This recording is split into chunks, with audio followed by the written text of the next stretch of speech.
તમામ માછીમાર ભાઈઓએ NFDPના પોર્ટલમાં રજિસ્ટ્રેશન કરાવી લેવું જરૂરી છે।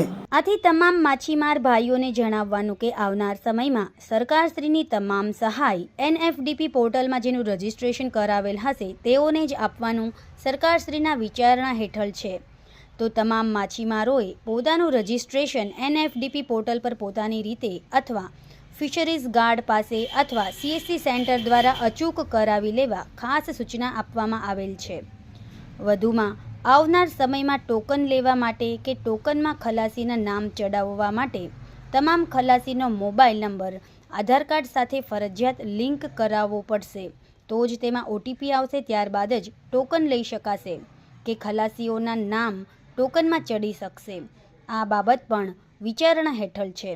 તો તમામે ફરજિયાત પોતાનું NFDP પોર્ટલમાં રજિસ્ટ્રેશન કરાવી લેવું અને પોતાના મોબાઈલને આધાર કાર્ડ સાથે લિંક કરાવી લેવા ખાસ સૂચના આપવામાં આવેલ છે। અન્યથા ભવિષ્યમાં ટોકન ના લઈ શકાય કે કોઈ ખલાસીનું ટોકનમાં નામ ન ચડે તેના માટે સ્વયં પોતે જ જવાબદાર રહેશે, જેની દરેક માછીમારે ખાસ ગંભીર નોંધ લેવી। રિપોર્ટર ઇસ્માઇલભાઈ કે પઠાણ સાથે કાળુશા કનોજિયા, જાફરાબાદ। સમાજ માટે, સત્ય માટે, સત્યપૂર્ણ સમાચાર પ્રસારણ આપના મોબાઈલ પર તરત જ લાઈક કરો, શેર કરો અને સબસ્ક્રાઈબ પણ કરો અને હા, ઘંટડી વગાડવાનું ન ભૂલશો। આભાર। સમાજ માટે સત્ય સાથે સત્યપૂર્ણ અહેવાલ, સમાચાર તથા જાહેરાત પ્રસારિત કરવા સંપર્ક સાધો।